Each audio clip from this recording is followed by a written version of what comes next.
Hello, people. Welcome back to the Hippy Speedball Podcast for the first day of Women's Month for here on the Hippy Speedball Podcast. That's right. All of March. March is Women's History Month, so all of March we're going to be doing all-female guests. I grew up with nothing but sisters and a single mom, so I have a really strong heart for strong, independent females, and I'm really glad to have a lot of these ladies on the show. And I'm going to have some people from the past on the show and some people that I've never had on before. So it's going to be a really exciting month, a lot of fun, and we're going to show why they call it Mary Jane and not Michael Jackson.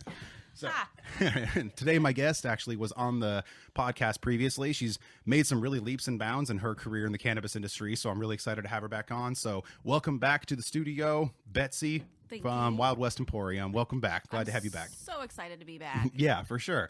And she's actually the partner of my media partner Shelby. So Shelby's over there chilling behind the hello. camera. Yeah, he's back on the. Yeah, you know that guy. I think you've met a time or two before. If you want to actually listen to them on the podcast, you can actually check out Weed Industry and First Time Stories, which is actually the first time that we had the first time weed stories on the show, and that you guys were the first ones to do that with, and it's been kind of a popular thing ever since. A lot of people like that listen to the show, like the guests that come on, they're like, ooh, I knew this was actually going to come up or something like that. So I'm really excited to have you back on. Welcome back. Thank you. I appreciate the invite. Mm-hmm. And so before we move on, we actually want to give a shout out to a couple people. Also, a big shout out to Happy Cannabis for providing these official coffee mugs of the Hippy Speedball Podcast. If you want to check them out, I'm going to put a link down to them below, and you can also follow them on Instagram. Happy Cannabis out of Phoenix. Much love. Thanks a lot for everything you do. And also, you brought a Puffco piece. Tell us a little bit more about Puffco. Oh, Puffco just kind of like, revolutionized dabbing for an entire generation. When I was a kid, the way we dabbed was not like this. It's easy. You just put it in there, hit a button, and you're dabbing. It's pretty cool. They're spendy. Mm-hmm. I'll say that. You can talk a little bit closer for me. Or you can pull it closer, too. There you go. There you go. A little better? Perfect. Cool. Perfect. I'm just looking at the levels right here. Go ahead. They're a little spendy is the only thing. But they get you real high. So that's nice. And it's easy. Okay. Smoking. And it tastes good, too. It burns really clean. So does it have like an electric nail in there kind of that keeps there like a heating element? Bowl piece. Okay. Check that out. Yeah, you brought it over the last time you guys were here. It's got a little ceramic bowl in it, and it has 3 settings. This is the biggest feedback I've heard that's negative about the Puffcos, is that they don't, for people who like hot dabs, they don't really get hot enough. Oh, okay. But they've got three like settings, super easy. Like you don't have to really put a whole lot of thought in it. I can't handle a torch. I'm not responsible enough for a torch. Honestly, that's kind of why I don't have a dab rig personally, because I don't really take a lot of dabs. I'm I'm a blunt and flower guy, but I don't know the concept of using the blowtorch still kind of just like throws me off. It still feels so hard drug-esque. I get my homage to I get like the images like to like the crack days, and stuff like that. Well, so you're like for people of our generation, because it wasn't a thing coming up. Yeah. For people like in our generation, we came up on like homegrown weed. Yeah, or just really good and like Indo hydroponic, exactly. So yeah, the whole dabbing thing for sure. I remember the first time I saw someone dab, I was like, that's drugs. Yeah, me too. I drugs. was really thrown off, and it was my grower friend, and he was like, hey bro, this is going to be the new way of smoking. And this was like right before anybody was really doing any dabs. It was still like a really, really fresh new thing. They were still like before they even had like titanium. Yeah. Like this was like when it first fucking started. And he was like, yeah, you heat this up, and this is like concentrated oil. And he was like, because he worked with all these different growers, and they taught him how to make the oil and shit. And we tried it. And I had a friend of mine who was like, he was always one of those smokers that was like, oh, I'm going to smoke you under the table. I can smoke you under the table, this, that, and the other. And we told him when he took his first dab, you might want to sit down, bro. This is like, if you're standing up, you're probably going to fucking pass out. And he was like, no, I'll be fine. Give me a bigger one. And then my homeboy just looks at me, and I'm like, he asked for it, bro. Give it to him. Give it to him. And then he's like fucking hooked up this fat dab. I mean, like for a first time ever dabbing in his entire life, or maybe it was like a second time. It was like, like that fucking big. It was decent size. That's a hefty size dab. And this was like, like 70% THC. So like even for that time, it was still higher grade. And he took the hit just like passed out immediately on the fucking couch. He was only out for like a couple seconds and then as soon as he sat up, he blew out the hit because he still had it in his lungs when he fell over. He sat up, blew out all the huge cloud of smoke, and his eyes were immediately red. And it was fucking hilarious. And then dabs just kind of took over ever since. So how exactly do I hit this thing right now? You're going to click the button 2 times. and then you're gonna wait, and it's gonna buzz in your hand, and when it buzzes, you Where's the button? right in the front under your right here. index finger. Just click it 2 times. Ooh. Nope. Then you wait.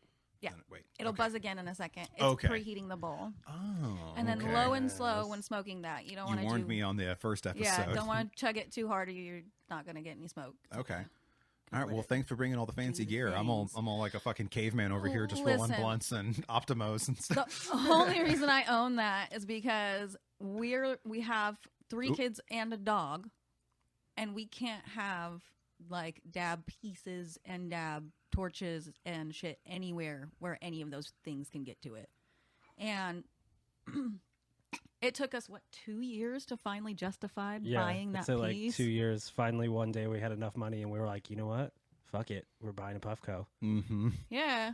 Is there? Am I still... You're good. Okay. I didn't know if we can share the Puffco, because if you didn't want to share a blunt, but Oh no, it's okay. We're all perfectly safe, you know. And we've also spent a lot of time together and everything like that. We've kind of been quote unquote quarantined with each other. For all the people that are looking, we're going to be sharing a piece. It's because we all know each other. We work together all the fucking time. We've been kind of quote unquote quarantined, and so don't panic. We're all good. It's okay. I see you more than my family, so I see y'all more than my family too, so it's totally cool.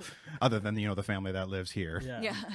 Okay, so for the people that aren't aware and maybe that haven't listened to the first episode, you were a lead key holder originally and kind of just like, the person in charge without the official title. Yeah. And so now you officially have your own store. I have 2 of them now. 2 stores right now. Yeah. So, I mean, like now you're fucking way beyond where you were when we had you on the show previously. And so congratulations on your new achievements. Yeah, I'm pretty stoked to take on that challenge. Hell yeah, for sure. So for the people that are listening, specifically maybe the ladies that want to get in the cannabis industry, because I also have a lot of female friends that are from out of state that are hitting me up asking about the Oregon weed industry and so on and so forth. So talk about your journey from walking in the store to get the application all the way to them saying, boom, here's a key. You have 2 stores now. Well, I entered the cannabis industry what I considered to be an old lady. I was 29 years old, so a lot of the dispensaries that I went to were staffed by mostly like 21 to 23-year-olds. Yeah. It took me 8 months to break into the industry, so I worked really hard to get into anywhere. At the time when it was about 3.5 years ago, when I tried to join the industry, it was a difficult industry to break into if you weren't already involved in the medical side of it, or if you weren't already kind of knowing the movers and shakers in the industry. Getting into an industry job was a challenge. Mm-hmm. I knew that going in, but just decided to put my shoulders down and fucking push, just get it done. Took me a long time because at the time the OLCC was not only issuing licenses very slowly, it was like a 6-week to 8-week turnaround on a license. Mm-hmm. It was a high demand job for a lot of people, and so as soon as something opened up that was entry level, it was gone like that. Yeah. So I just went with old. I'm old, so I went with good old fashioned what my parents taught me, which is I just went out, got nice clothes on, grabbed a bunch of resumes, and went Found out some and pavement. went and walked up and down, found all the dispensaries I thought were nice that I enjoyed myself. Started there. One of them had just opened, and I was still kind of trudging through my whole trying to find a job in the industry thing, and I just happened to go there because they had opened recently, and I wanted to check them out. And got to talking with this woman who she was great. Like, we hit it off right away, and we chatted for a really long time. And I came back and talked to a few other people. Everyone was just so dope. And one day I headed out, and I was talking to that lady again, and I was like, "You guys wouldn't happen to be hiring, would you?" And she's like, "We're looking for somebody to do like part-time reception work." Mm-hmm. And I was like, "Can I give you my resume?" And so she gave me her email address. Bada boom, bada bang. And I got hired on as a part-time receptionist, working the front desk, 3 days a week. That was my break into the industry. And the lady I had gotten very friendly with, turns out was the VP of retail. So she basically handy person to be friends with. Yeah, we just made friends, and she liked me enough to bring me in, which was a huge deal for me. Obviously, sitting where I am now, totally changed my life. She gave me a shot. Hell I fucking yeah. love her. That's fucking awesome. Mm-hmm. And so is that like from, because I started off as in reception too. So that seems like it's a pretty common place to start. Yeah, I think there's a like low risk. So, you know, when you talk about hiring licensees, you have to realize that, you know, if you work at, like, say, Plaid Pantry, and someone messes up and sells liquor to a minor, right? You'll get a fine to your business.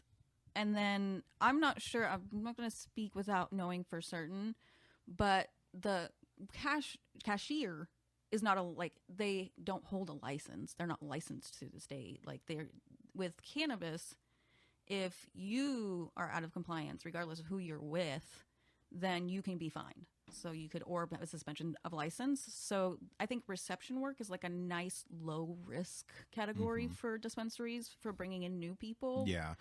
You know what I mean? And it kind of gets them to see like the flow of the operations, and Exactly. it kind of gets them to see like, you know, and also the different customers that come in. It also gets you on the faces really fast. Cause I mean, sometimes you're in a dispensary, it's like on fucking Cheers, you know, That's like the way we like it at my shops. Yeah. I want everyone when you walk in to know who you are. Yeah. You know? And that's exactly how it is every time I've ever walked into Wild West Emporium.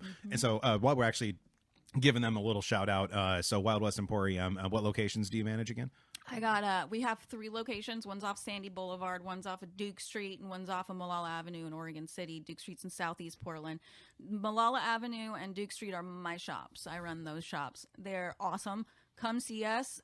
Buy our weed. We have great shit. Friendly people. All my staff are. The big thing that we base our business on is not sales. Like, you can come buy shit if you'd like. We'd love you to. But we're more into that customer service and just knowledge-based approach to cannabis. Yeah. You know what I mean? Like, we like to I had a woman come in yesterday, and I ended up in a 20-minute conversation with her about pain management. And, you know, that's what we do at my shop. Yeah. And everyone knows who you are because we're all homies. We're all friends. For sure. Definitely. We like making friends with our people. Yeah. And I've always got that impression. And you guys were always open so early in the morning too. So Well, that was like one of the, cause I'm an early riser. So it was nice. Early risers got to smoke too. Exactly. Like we're out there, you know, we're kind of few and far between. We're kind of a minority with the stoner community for sure. But we are those people. That's why we're open that early. Like, my boss hits the Exactly. ground. My boss hits the ground running at like 5 a.m. every morning. See, that's dope. See, I love people that get up and get it like that. Like, I mean, that's so inspiring because I used to get up at like 4:30 and stuff like that. Actually, on the Instagram, I want to start, you know, Jocko Willink. You know who that is? I'm not sure if I've ever heard of him. He's like a really big, like he's like a author, motivational person, but he was a Navy SEAL, like a commander. And so he's really popular, but he always starts his day with an Instagram post of his watch. And it's always like 4 something in the morning. So I want to do that at 4:20, like Awesome. with like a blunt and everything in the background, just That would be perfect. starting the day, right? Oh, thank you so much. And so, I mean, that's pretty fucking awesome that you were, you know, like went from a bud tender to freaking boss of all bosses. So yeah, I worked reception, and my boss kept giving me the runaround about bud tending training because she was like, "Well, we're just gonna have you settle in for it," which was good. She's smart because I thought I knew a lot about weed and I didn't, and I needed that time to I got into researching it like crazy. Like, I could be a fucking scientist at this point with the amount of research I've done on it. And like get to know, like you said, get to know the customers, get the vibe of the shop and stuff. And then I, one day my manager on duty was kind of picking fun of me, and he was like, "Well, when are you going to get to bud tending?" And I said, "Well, actually, Lucia said that next week I can start working half of the time in reception and half on the retail floor." And he's like, "Oh, really cool." And they all the dudes I worked with at the time who were like, we ended up super tight. Like, all these guys that I came up in the industry with, Shelby was one of them. He was like, "Oh yeah." So they all like took it upon themselves to train me to like make the perfect bud tender. Hell yeah. And none of them even questioned whether or not Lucia actually said that. I just basically tricked my way onto the retail floor. And then it just kind of stuck. So I never really rocked the boat. Oh, okay. I mean, that's kind of cool way to do it though, because they took you in themselves. They were just like, "Hey, we're going to go ahead and like, you know, we're going to like, this is a piece of marble. We're going to craft, you know, David real quick." Oh yeah. My homie Diego, who worked with us back then, he said that, when he would train me, he was like he was the best dude to ever train you. Super patient. And he'd always be like, "You know what?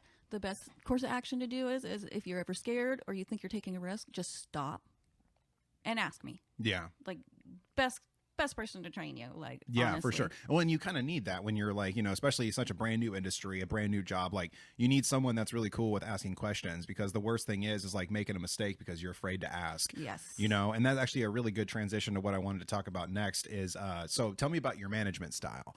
So for someone that maybe wants to be a boss in the industry, specifically a female out there, like, how do you manage your employees? Like, how do you handle disciplinary stuff? Like, tell me about your management style. I consider myself to have a pretty relaxed leadership style. I'm definitely I'm team driven for sure. Believe in team management. And like every to a certain extent. In my industry, I do have to be the one that kind of has to have the hard nose sometimes. Yeah. Not only because of retail, like retail management. Yeah, so definitely. we're not negate that's all stuff we deal with also. Mm-hmm. And then on top of it, the compliancy aspect of the job and making sure that we can all run and operate compliantly and legally. Means that sometimes we got to have stupid rules, the ever-changing OLCC. Yeah. But for me, it's mostly like I like to manage on an individual basis, depending on who the person is. I like to my big thing is like I have the privilege of selling weed. Like that's what I do for a job. It's pretty cool. It's like the best job in the world. Right? I know. So luckily, it's like when it comes down to it, I want to like be that in management, like I want to, it's a culture thing. Yeah. I see it as a culture thing. And so that's kind of the way I kind of project my leadership style. Yeah. Having said that, there's some things I don't deal with and I won't deal with, and I'll have a pretty strong stance on, I don't do gossip. No, fuck that. I don't do gossip. I know. I hate that that's actually, unfortunately, a thing in this industry. There's a lot of gossip. There's a lot of, like, it's almost like a high school lunchroom at times. Sometimes it feels like it. It can really be that way. Okay, so you try to avoid all that bullshit drama. Yeah, I just don't do it. One of the, and just, active positivity is a huge part of my management style. Yeah, Healthy, positive, constructive communication is a huge thing. I just think that, we're all. See, I like that you worded that as constructive communication and not constructive criticism too. That's actually a really smart way to approach it, because a lot of people they can handle communication on a constructive scale, but they can't handle criticism on a constructive scale. Yeah. So that is a thing that I've learned in management myself. There's certain ways you have to word things with certain people. Like you have to kind of cater your conversation. I mean, that's like in sales in general. It's a bit of a dance, isn't it? Exactly. I mean, everything kind of really relates to sales, because when you're handling management, you're kind of selling the ability to show this employee that you know what you're talking about, and this is what's best for the team and best for the store. So you kind of have to sell that idea to this person. Yeah, you have to build confidence with your team. So and trust. And it's a bit, and that's a two-way street. And I wish more managers understood that. Exactly. That goes both ways. Like you should never ask your team to do anything that you wouldn't do. Exactly. That's so fucking crazy you say that. I was literally just going to say that that's such an important thing, is never ask your team to do something that you don't already do or you haven't put in that work for a long fucking time doing that. Absolutely. To prove that you know what you're doing and this is what's best. You know, if there's one thing that no one can say about me in the position I'm at right now with the people I work with, is no one can say I didn't work my ass off to get there. Yeah, that's one thing that I did it every day, woke up, did the thing. Exactly. Yeah, I mean, you fucking were pounding pavement trying to look for the job itself, so obviously I'm working my ass off as a bud tender. Retail is a difficult industry in itself. It's unpredictable scheduling, weird hours, all sorts of different kinds of employees that you'll have. Like, I mean, lots of different personalities and lifestyles. There's a lot that really, really goes into it for sure. Especially in cannabis. Oh my god. So many different kinds of people. Like, there's not the kinds of glass ceilings in cannabis that you would see in other corporate entities. Like, there's no, you see a pretty healthy diversity, at least ground floor, not so much at the top, but you'll see a healthy diversity kind of at the bottom of the cannabis industry pyramid, where, people who are LGBT, people who are, people of color, there's a bigger acceptance of them into our community and in positions of management as well. Yeah, most definitely, for sure. And like I never really actually thought about that when it came to the cannabis industry. It is probably one of the most accepting industries. I mean, and also like in the booze industry was kind of like that too, because like a lot of like the business owners that I worked with were actually, people of color, and also a lot lot of females too. Yeah. Like our the first distillery I actually ever worked at, the main distiller was actually Mel. She was fucking awesome.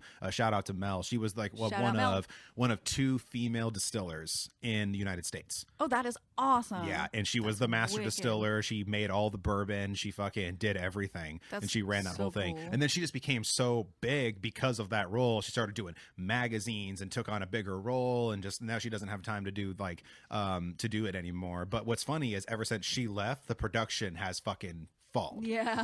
And the quality has really, really fallen ever since she left, which just shows how important she really was in there. I hear about people like that. I want to pick their brain. I know. Sit down and talk to them. I know. I would love to get Mel actually here on the podcast because I know she's weed friendly too. So That's cool. like she was always really cool, and like she would come into the store and bullshit with me. She was the one that gave me my training. Because, cool. yeah, when you work in the spirits industry, part of your training is you have to try all the booze. So you'll do that on your first day. That doesn't sound too bad. Dude, it was like the So bad. best orientation I've ever fucking had in my entire life. Welcome to work. We're going to get you fucked up. That's exactly, that's exactly basically what she said when we came in. Because she was like, well, I hope you guys ate some food because we're going to do some drinking today. Oh, boy. That's exactly and we did. We had to do like basically small shots of every single thing in the line. And then by the end, we were all like, damn, I wish I did eat before That's this. a lot of different Let's liquors. say that's the worst when it's all like a bunch of different liquors. Yeah, but it was all really good, you know. And then we became all like these really big like geeks about the the booze and everything like that, and we could educate people about everything, which really helped me transition into the weed industry about how important it is to Very educate. similar. Like, I mean, you have to really know what you're talking about if you want to be able to sell the product, and also recommend the right thing. You should know what you're talking about. Yeah. If you're trying to sell a product. Yeah. Well, yeah, exactly. That's a better way to put it. Yeah. You should know what you are talking about because I mean, and you should know that you're recommending the right thing because especially with weed, I mean, it could be if you don't know what you're talking about, you could fuck someone up by recommending the wrong You could thing. turn them off cannabis for the rest of their life. Exactly. How many times in the dispensary when you were working there did you hear people say, "Oh, I don't eat edibles. Yeah. I can't eat edibles. Yeah, I it got was too high once." all on the an time, edible." all the time. Or I can't do indicas. I can't do sativas. I can't do sativas. It makes me anxious. Exactly. And I am that stoner that's going to be like, "You just haven't tried the right strain." Exactly. I was like, I say that I can't smoke sativas, and she does that to me all the time. She's like, you just have to find the right one. You have to find yeah. the right one. Well, there was one that we smoked together that you were like, damn, I really fucking like this. Wasn't it the Pineapple Express? Yeah, I think the Pineapple Express. The Zipline was pretty good, and I'm pretty he sure likes that's a lemon sativa. strains too. I do like lemon strains, and I like Tangy. Tangy's Tangy's really good. Tangy really fucks good me up. That's so strain. weird that the one strain he likes is the strain that We'll just gives- destroy gives me you. anxiety. Like, The only one way I can strain that gives me explain it anxiety. Is it just like it quiets the mind down? It literally shuts that little voice up inside my head. I like the way you put that. That's awesome. I just imagine, Futurama, where have you seen the episode where Fry drinks 100 cups of coffee? No. Oh, you should. I know it sounds like It's our life. I know that is. Oh god, I drink so much goddamn coffee. It's pretty ridiculous. But he, on his 100th cup of coffee, he drinks it, and then time stands still. And he's just moving quickly among all these people frozen It's in like time. the Flash. And that's amazing. what I imagine when he says he smokes Tangine. It quiets his mind. I'd say that's a good representation. That's actually a of pretty it. good one, yeah. Because that I like that you say it quiets the mind because I like to say that that's what weed does for me in general when it comes to my anxiety. Because obviously anybody that listens to the show, watches the show, I have a lot of energy. I talk really fast and this is just natural for me. And if I don't smoke, it becomes way fucking worse. And I get the way I can describe it is like you said, it quiets the mind. It's almost like there's a hurricane going on in my brain. And then weed turns it into like a tropical storm, it turns it down and it mellows it the fuck It's down. like there's an office space with a lot of files everywhere. It's very disorganized and crazy. And then I smoke Tangy, and all those files get categorized and put away. Like instantly. Like instantly. It's like I stepped out of the office, took a hit, opened the door. I'm like, oh, cool. This is much better. I need to go look at this. Yes. That's a really good way to put it. I like that a lot. Oh, man. And so, so you were kind of, mentioning that, like there's cannabis is probably the most accepting industry for LGBTQ and people of color and females. And I also heard that there's still a bit of a power vacuum, though, when it comes to the industry and stuff. And so do you see that? Well, yeah, I think, so when you look at diversity in my workplace, at least, you'll see, like I said, it is, decently diverse. I think it's just a more liberal mindset probably among not only the people in the industry, but the consumers as well. Yeah, exactly. Because we've always been on this side of the fence. Yeah, I mean, we're all hooligans here. Exactly. We all descend from the hippies in our mindset, basically. Yeah, or thugs, it's one or the other. And that's fine. That's cool. And I'm down with both. Yeah, exactly. And, it's a band of thieves mentality, which is one of the things I like most about the culture. We're all just a bunch of pirates. We're all doing it together. I love that. You'd be hard pressed when I have customers that come in and they need stuff we don't have. I'll call all the dispensaries in Oregon City. Yeah, and that's so cool. We've had customers walk in and say, "Hey, West Premium sent us over because they said you got cheaper dabs," like shit like that. Like, we're all doing it together. Yeah, I hate that cutthroat mentality amongst different shops. Exactly, we don't need that shit. And unfortunately, that is a thing, and I hope that it's going to get called out on. And I really hope that it can be talked about. We got this industry that's in its infancy. Yeah, we're talking about 10 years from now. This is going to be a multi-billion-dollar federal industry, especially with the MORE Act going to be passing and federal prohibition finally coming to an end. It's not if, it's when. Yeah. So people who ground floor this bitch are gonna, if they ride it out, they're gonna be really, really successful. Yeah. Not that should be your motivation for getting into the industry. No, never. And those people will be weeded out. They will be. They will be weeded out, and they will be exposed, and it's going to happen because weed and karma go hand in hand. They do.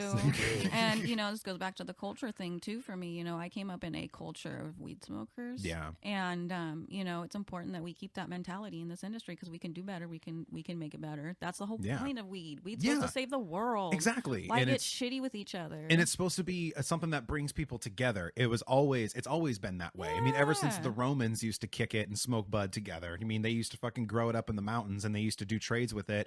Like, in the Middle East, they used to get kush plants and trade their goods to get weed from the freaking, those countries and shit. So it's been something that's been done for so long and brought people together. And it's crazy and so sad how divisive it has been on the other side of the fence. Yeah. But over here, we're kind of just like, whatever, we're going to keep smoking our shit and do whatever. And now that it's getting legal, all these other people want to come in and be like, hey, I want to invest in cannabis. We're like, I'm sure you do. Oh, yeah, and that kind of goes back to what we were talking about diversity, because what you'll see is that the buy-in in cannabis is high. Yeah. You have to have a lot of capital to buy in. Yep. You can't. There's no financing for running a weed business. You have to have there's cash, no banks, money to throw down. Yeah. So when you look at it that way, it's not very surprising that the top echelon of people in the industry tend to be white males. But, there's some silver lining out there. 60% of the testing laboratories in America are run by women executives. That's a huge number. Yeah, that's crazy. I didn't know that. That's fucking cool. Where, we have definitely, I think, a higher percentage of female execs in our industry at large. There's still, I think, as with anything when it comes to women in any industry, I do think there's a bit of a disparity in pay. I've observed. Okay. But I think it's probably less extreme than any other industries. Okay. Where have you seen that happening in cannabis? I'm curious about that. Not necessarily down at the bottom with the bud tenders and management and stuff. Mostly I see just kind of, not in my caveat, not in my workplace. Yeah, you just mean in the industry in general. But I have seen, kind of general misogyny and in the advancement of women in an industry. I knew someone personally who started dating somebody else in the workplace who had been there a little longer, and they were told they didn't have a chance for advancement as long as they maintained that relationship outside of the workplace. But the other party in this, who had been with the company longer, was given a pay raise and an advancement in position. So that's the kind of everyday misogyny that women live with in any workplace. But I do solidly think it's less prevalent in the cannabis industry, mostly because of that liberal mindset we were talking about. Yeah. But I'd like to see more people of color and more women kind of running the show. Meraki's a really great example of a woman-owned and run company. They kill the game. They make amazing flower. Meraki does. I do like Meraki's flower. Their pre-rolls, we need to redo whoever's doing them, because whoever's doing the Meraki pre-rolls is stuffing them way too tight. Every single one I get runs. It has nothing to do with Meraki. It's whoever's stuffing the pre-roll. Stop it. Exactly. There You got it. Well, who decided that joints were going to be packed like cigarettes? I know. That's not how you pack a joint. I know. And it has to be fresh. Like, it has to be fresh flour in there, because otherwise that grinded up flour will lose its flavor over time. Yeah. I mean, have you ever look at some of the harvest dates on like the cheap joints you can get and like dispensaries and stuff? Like, I've gotten some that were from like October of 2018. Yeah. So we just got some flour like last week, I think it was. And as soon as I hit it, I was like, "Ooh, yeah, that's pretty old, isn't it?" And we looked at the harvest date, and it was like, I think like 2019 or something like that. Shit. Yeah, I'm the annoying person in the. I am the customer that I find challenging in a dispensary. Yeah. Because I'm like, who's the grower? What's the harvest date on that? I love that. What's the test date? Well, you're a connoisseur, you know? Like, It's probably obnoxious. I'm convinced half of them think I'm the OLCC when I walk in there and start asking them questions. I've been there, like when I've gone in pot shops that I haven't been in before, and I'm like, "What farms do you guys got?" And they're just like, "I'm not sure." I'm like, "How the fuck do you not know like the name of the farm of the weed you're selling?" Like, and anytime anyone says they can't find a harvest date for me, you have to know the harvest date. It's literally on the label. packaging. Yes, I was like, all the labeling. Like, literally, it's required to have this information. You just got to pull it up on your computer. It'll fucking show it right there. Well, the funniest thing, I've literally been like, "What POS do you have?" You're right. You're like, "Are you using BioTrack? What are you using?" The dispensary next to our house, we went in there, and I think it was like the first time. We buy our weed, ask a bunch of questions, definitely feel like we're the OLCC, and then they sticker our joint, or they sticker our tubes, and we're like, "Yeah, these aren't right. Like, you guys don't have all the correct information on here. Do you want to re-sticker these? You're not doing it correctly." Compliance is important, guys. Yeah, exactly. Well, also, I mean, if you got busted with something like that, it's going to fall on y'all, you know? Well, and here's the way I look at it, right? Is like, if we have the opportunity as an industry to legalize and change prohibition laws against cannabis, let's be the best version of that. Yes. You know, like, let's do it.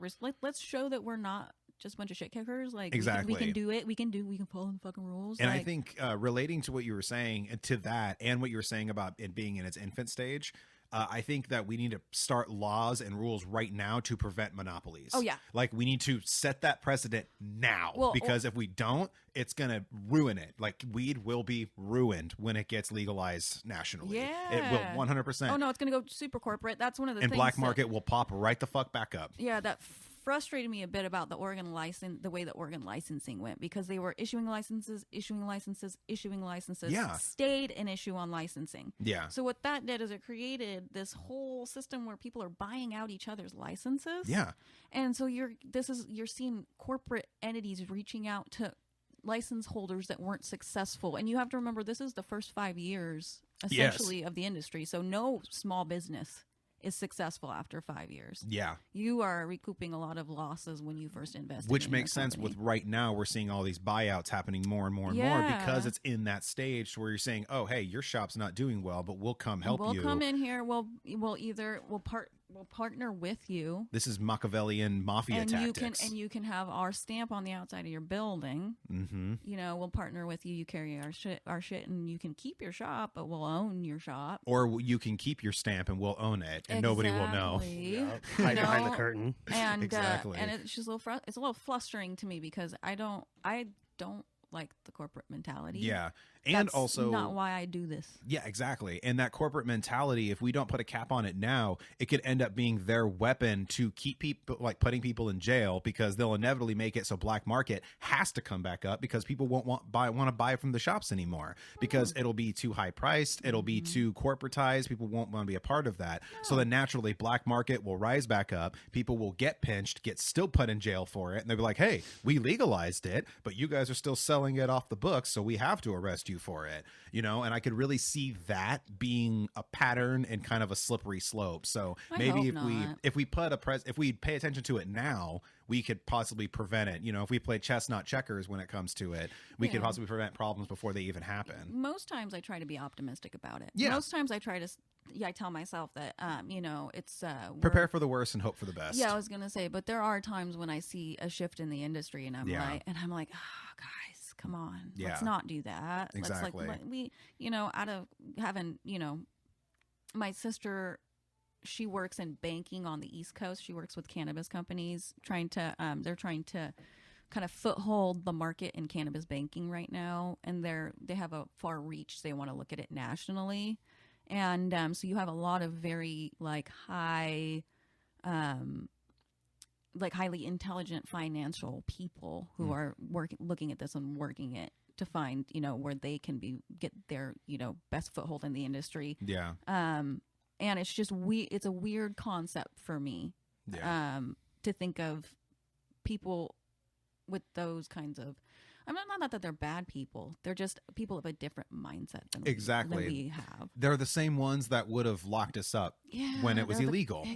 And I have a really big thing, and some people might find it a little petty, and it might be a little petty, but I have a thing where if you, this is how unfortunately happened with so much shit in my life. If you gave me shit for something, and you penalized me for it, treated me like a criminal, treated me like a piece of shit, treated me like a bad person, and looked down on me for it, all of a sudden it becomes popular, and then you're trying to educate me about it. Yeah. Like, that is like one of the most frustrating, like, fake bullshit things that, like, it really bugs me. Like, I have so many people that literally, like, threaten to call the cops on me, threaten to put police dogs on me, and they're the same ones that are all smoking now and trying to say, oh yeah, I got this and it has this, and I'm like, dude, I've gone through more bats than the Yankees. Go fuck yourself, man. Like, you want to fucking try to educate me about weed, and like, you're the same one that would call the cops because I sold weed to your sister. Like, you don't know, like, fuck you, man. Yeah. Like, and it happened. It's the same thing like with like a nerdy shit too, like nerdy shit and like horror movies and zombies. Like, that's why I didn't like The Walking Dead,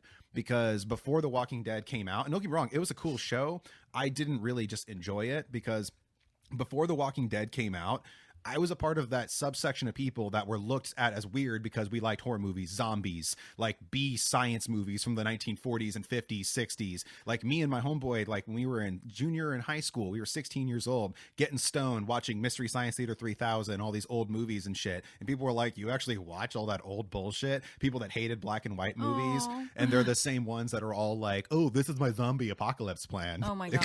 And I'm just like, Jesus Christ. And like with superheroes too. Like, it's like Marvel had to come out big time. Yeah, and it was like we used to be all like, giant fucking nerds for wearing Superman shirts and Batman shirts or anything Marvel related, and then all of a sudden, oh, I love the Avengers and stuff. That's why I'm honestly done with Marvel. I'm done with fucking Star Wars, and DC's making some weird decisions right now that I'm not really super down with either. And so, right, I'm really worried about our whole nerd culture. Yeah, I kicked Marvel a while back. They started putting out those movies like they were just like, what do they call those, nickel novels? Like, yeah. It was too much for me. Yeah, and with the Marvel series, though, I mean, it was like, because I knew that they were leading up to the Infinity War since they announced the Avengers. Yeah. Like, since Iron Man 1, where he's like, I want to talk to you about the Avengers initiative. Me and my friend, who are giant fucking geeks about this shit, we were like, bro, they're going to do the Avengers, they're going to do the Infinity War. Like, they're going to do the Infinity Gauntlet. And then we were talking about this for years. And then all of us, and no one really gave a fuck until it started happening. And then we're just like, we told you. We told you so. Yeah. And then with the bandwagon thing with Aquaman too. Like, I've been a giant Aquaman fan for a really, really long time. Everyone picked on Aquaman. Everyone picked on Aquaman. Yeah. Until Jason Momoa. Until Jason Momoa showed up and made it sexy, and now everyone likes Aquaman. I remember when Aquaman was the joke. Yeah, exactly. And it was funny because of him being the joke, it got me interested in why people always thought of him as a joke. Like, I was always like, why do people make fun of Aquaman? So I did some research about him, and I was like, wait, this dude is way more badass than people actually give him credit for. And I remember I made this list and I posted it online, and it ended up getting shared a shitload of times. And it was like 5 reasons Aquaman is more badass than you think. Like, and like one of them is like, he's willing to kill people. He can breathe underwater. You fucking can't. No, it's like, can't. Yeah, he can communicate with fish, but he can also communicate with sharks. He can summon krakens. He can summon giant squids. That's pretty cool. Like, he can do anything, the world is 85% his fucking territory. Oh, I didn't even think about that. Yeah, he's got some range. And a lot of people think that he can't go on land, but actually a lot of people don't realize he can actually tap in. He can control land creatures too, because he can type into the primordial instincts, which actually stems from water. So, and also a lot of people don't realize he can make tidal waves, whirlpools with his hands. So that's like, dope. I mean, that's all yeah. pretty epic. Exactly. And then That's like who you would be if you were a superhero. Right. You'd be Aquaman. I'm a waterman. You little be cancer dope. over there. yeah. And like I made this list, and then my friend ended up sending me this fucking article. It was like from like Screen Rant or IGN, and it was basically the exact fucking same list that I made. And it like it was like to a T, like they made like a longer version, but every single reason was exactly what I said. Oh, it was like saw your it was like he can breathe underwater, he's willing to kill people, he That's can so summon all funny. sorts of sea life, and I'm like, well, at least people fucking know. At least now they know. Exactly. And if you don't know, now you know. Now you know. know. All right. So another thing that I wanted to talk about with like, the power vacuum and everything like that. Do you think that, because one thing I noticed in the booze industry is the booze industry has been really, really overly sexualized. And do you think that could potentially happen with cannabis? I think it's already happening with cannabis. Go on Instagram. I know, right? Just scroll through. That is cannabis true. That is stuff. true. It's already happening. That Look is- at lady quote unquote influencers. Yeah, Yeah. Hot chicks that smoke weed on camera. I'm okay with hot chicks that smoke weed. Like I don't don't care. hate that either. Like get your shit, honey. Like I don't have a problem with that. Hey, I love cannabis models. There's been a need for that for even before legalization. It's just you got to look at it realistically. Like there should be more women in this industry out of bikinis. Exactly, in a power role. Yeah, Exactly. in a leadership role. Mm-hmm. Which Yeah. my a friend of mine, she was on one of the Behind the Bud Tender episodes. Cricket, shout out to Cricket. I've been doing a Shout lot of out those. Cricket. Shout out Cricket. She actually was like telling me how much sexism is still in the industry There and is. stuff like that. Yeah. It kind of blew me away because most of the times I've ever really gotten weed was like from a female, actually. Like Well- most of my best dealers from back in the day were all females, and like I've bought from the Nancy Botwins all the way to the Snow the Products, Yes. and so like anything in between. Yeah, it's projected that women will be the top consumers in the market once there's enough items marketed to women. So we got an even swath of the market for sure, at least. But yeah, there's still, I'm not going to name drop any shops, but there are shops that like when they hire women and ask them to wear certain clothes Yeah. or to act a certain way. Mm-hmm. Tipping's still a thing. And in my industry and as in any industry, Mm-hmm. women are encouraged to dress or act a certain way in order to get tips from people. Yeah. That kind of subtle, sexism, Yeah. but I would hesitate to say it's an industry thing. I think it's just a reflection of our culture more than anything. That is a good point. That's a really solid point because I mean, like, if it wasn't for the culture that was like that in the first place, that wouldn't be a problem. Yeah. I was actually thinking about that, like, like whenever, like if like a woman's like walking at nighttime and someone's like, hey, you shouldn't be doing that. It's just like maybe the reason why we're saying we shouldn't be doing that is the problem in the first place, not the fact that she's walking at nighttime. Yeah. You know Maybe what I we mean? should teach the men, hey, Exactly. you don't need to attack women. Attack women You at know, night. you don't need to do that. That's That'd be not nice. okay. We'd appreciate it. Exactly. And also raise strong enough females who are like, I don't give a fuck. They'll be Well, like, yeah, I will fuck you up, bro. And- Yeah, it's important for women to learn to be their own protector. For sure, I'm definitely. a huge proponent for that. Is yeah, you need to take that's why care I'm of excited to yourself. get Juniper into martial arts because, like, Heck yeah. she's also built for it too. She's super lengthy. Like She is. I've said before, she's going to be great in jujitsu because she can already hyperextend her elbow. Like she can female Anderson Silva. Seriously, dude, like it's gonna be crazy. Like I said, I can't wait for her to like get in like an arm bar and then she'll just fucking like flip off the person that's trying to tap her out because like you got to do harder than that, bitch. Because I mean, even right now, without even stretching or flexing, she can already completely bow her arm the other way. Like it looks weird, but she can do it no problem. It doesn't hurt at all. That's so funny. Yeah, and she also knows a couple little judo throws, and she can already throw me on the ground. That's what you said before. Yeah, That's adorable. and so I'm surprised I have enough battery juice. This has been doing good. Okay, so I want to transition from that into one really cool thing that is really awesome about you is you're a mother. I am. And so I want to talk about the connection between being a mom, being a parent, and like smoking weed because unfortunately there's like there's a little bit of a stigma behind it and everything like I that. feel like especially for moms. Like I feel like dads have been getting away with going out to the woodshed and smoking Fuck yeah, we a bowl have. for a fucking Hell second. yeah, we have. Ever since I was younger, that's what we did. But actually, it was with my friend's mom. It wasn't his dad, actually. Good. It was actually with his mom. We used to kick it in the garage and smoke. Shout out Marla. Love you, Wheatley family. Love you guys. They were like my second parents growing up. Aww. And so like what do you think would be a good approach to possibly educate kids about cannabis? Oh, see, I'm full. So haters gonna hate. I have full transparency with my children with cannabis. Mm-hmm. You should. It's my industry. I work with it every single day. Mm-hmm. I have cannabis products in my home. I store them responsibly. My kids know what this symbol is. That guy right there, that's the universal symbol for cannabis. Mm-hmm. It's a little red sticker with pot leaf on it. Mm-hmm. My kids call that the explosion sticker. I love that. They know that means cannabis, and I'll quiz them too. If I have an edible I brought home that looks like candy, Mm-hmm. I will literally show them the packaging, and I'll say, "See this? Does this look good?" And they'll be like, "Oh yeah, that's a cookie." And I'll go, "What's this? What is that?" And they go, "Oh, it's medicine." Yeah. Oh, that's super smart. I like Yep. that. So they don't touch it. And they know, I taught my kids from an early age, like one of the biggest things that is troubling for a parent when you think about cannabis in your home is edibles. That's been a Yeah. hot button topic for a long time, Mm-hmm. whether or not they should make gummy bears or cookies or stuff that's appealing to children in an edible.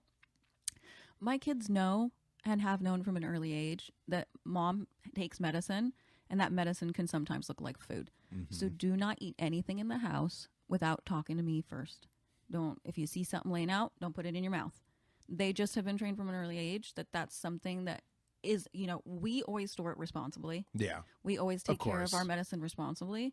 But realistically, you need to teach that to your children. Yes. If you're going to have cannabis in your home, because they're going to go over to their friend's mom's house, who's not as maybe diligent or smart as you are. Yeah. They're going to be exposed to it. It's Yeah, going to happen. exactly. Teach them responsibly That it's a thing. what it is. Exactly. Same as you would teach them about sex or alcohol or anything. Mhm. Just be transparent with your kids. That's my whole parenting tactic with it.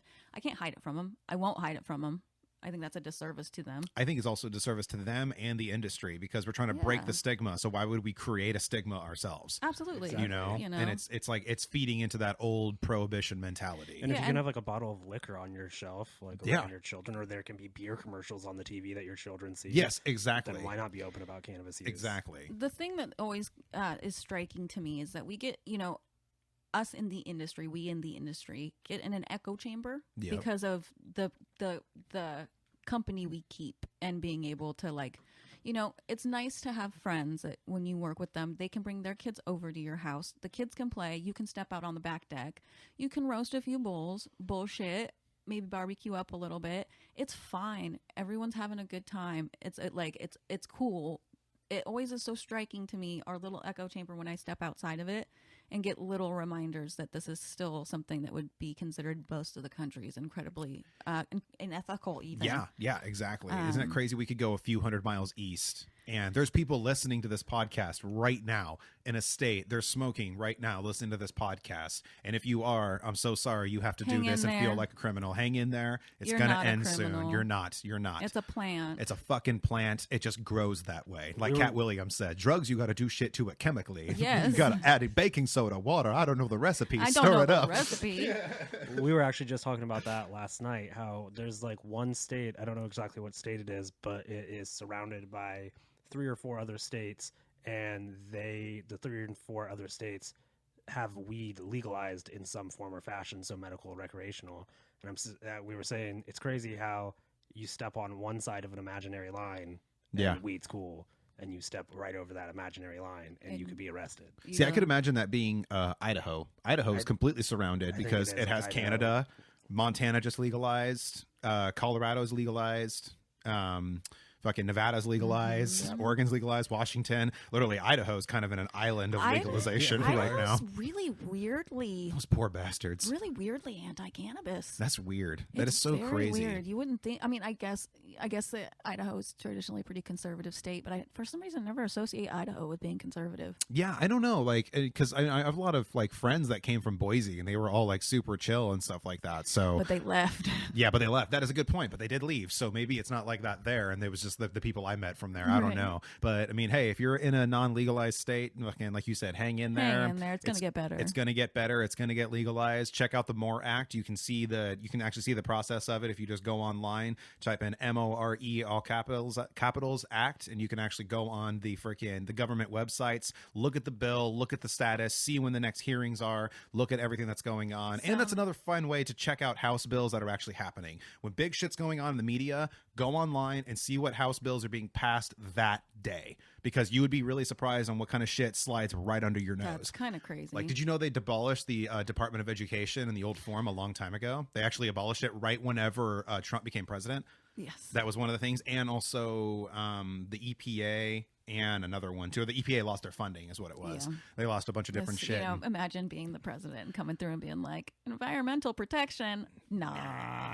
That's not necessary. Nah. But what's crazy is every single decision that he made all affected his stock profile for after he left office. Did it? Yeah. Well, it's funny because if you actually look at the companies that were in, like, he was mostly invested in, a lot of their stocks, like, actually skyrocketed in his first year of being president, and like all this other kind of shit. And I wrote down all these different companies, and I was like, let's take a look at all the different stuff that'll be affected. And then sure as shit, like so whenever he was like talking about like the NFL and stuff like that, he was saying that their ratings were dropping, but they actually were going up. Like what a cheeky little way to make money. Exactly. He was saying the ratings were dropping, and one of the top sponsors for the NFL is Pepsi. Pepsi was one of the the second most company that he was invested in. Like, and so Pepsi's stock went up terrible person. It's terrible, but it's genius. I gotta admit, it's weird really that smart. that it kind of gives me a begrudging respect for him a little bit. Well, from a hustler businessman sense, I'm like, damn, gross. that's fucking grimy, but that's smart. Like, it's grimy as shit. It's really smart. And now we've gone off subject and talked about politics. One thing that's like really going to be funny to see in the future is like the end of all these weed commercials that we grew up with, you know, like the melting into the couch. I know, like that all just made us want to get weed and stuff like that. I don't know who you are, Joe, when you smoke weed. I know, right? Or the fucking the dog that was talking to the girl. Yeah. If my dog started talking to me when I was getting high, I'd be like, there's a just look at this shit. Huge disappointment for people who've never smoked weed and they see those commercials, and then you smoke weed and you find out it's just a chill vibe and that's about it. We got fucking so lied to. Yeah. Expected to get like hallucinating Like, and all this other kind of shit. How my dog talk to me. That's what When I first saw the commercial of the lady melting into the couch, I was like, well, I need to try that. I know. That looks like a good time. We're gonna get my hands on that weed. I know, and it's going to be great to watch them separate, you know, cannabis from what's quote unquote drugs, you know, like because actually in Juniper they just started talking about drugs in school, like, and so she was all like talking about, I was like, you guys talked about drugs, huh? Because I heard them talking on the Zoom meeting, and then she was like, yeah, and she showed me their little reading and stuff like that, and so it's like I'm interested to watch them not include that, especially like they can only do that in certain states. Like there's some states where they're still like see the pot leaf with the anti symbol on it, but here, like, you know, she fucking sees the pot leaf outside the shop when I'm doing curbside. You know, it's like, this is where daddy gets his medicine. Both of my kids' parents, so my kid, me and Shelby, my kid's mom and stepdad, we work obviously in the cannabis industry. Our house looks like we work in the cannabis industry. I started off a while ago framing all of the ads Shelby makes and gets published. Every time he's published, I like to take a copy and frame it. Sweet. And I enjoy it quite a bit, actually. So we have just a progression of all of like Shelby's ads all over the house, and then you know, different menus. He's like, basically anytime he's had to come up, I keep a little that's awesome. Souvenir little from memento. the journey. Fuck yeah. And then not only that, but you know, like he's a cannabis photographer. He takes very beautiful pictures of cannabis, and I think cannabis, he does. I think cannabis is one of the most prettiest flowers that. Check him out on Instagram at Consciously Captured. Really beautiful. Shout out Consciously Captured. Incredibly talented. Hell yeah. I don't just say that because he's my boo. Yeah. Well, I'm super blessed to know you guys. Like, I mean, because like you guys have drive, and you guys are people with drive that I don't experience a lot of, you know, like it's hard to, it's like, you know, especially working with Shelby. Like, I mean, he shows up early every single day, and now you're working with him too now on every episode, which is fucking awesome. I'm digging it. I love this little team. We're having fun. Like, exactly. And Allie is going to be joining in to help out with things soon too. And so we're kind of building this little team, and I'm really, really blessed to have you guys in my life, because like you guys have such amazing drive, such amazing hustle. You're an early riser like I am. You're like a freak of nature running on fumes, you know? Yeah, I don't know how to do it sometimes. But Same here, you just got to push through. I'm right there with you. Salute, Shelby. Yeah, I like that. We feel very much the same about you, Joe. Oh, thank you we so really much. enjoy your drive as well. I appreciate We've that. enjoyed working with you. Sometimes I know I can be a little much for people. So No, I enjoy you. I enjoy you deeply. Okay. I do. I tell Shelby all the time. I was like, I like Joe. Oh, He's a thank you so good much. dude. That really means a lot I to really me, you enjoy guys. him. Well, on that note, I should probably sign off because I am running out of juice, and this thing's actually like blinking right now. I was So like, stop talking. I'm sorry. All right, I'm going to go ahead and sign off. Thanks again for joining me. Thanks for coming back. Hey. And thank you, everybody, for tuning into the Hippy Speedball Podcast. It is Joe, your host with the most, Joe, and I will see you guys next time. Peace.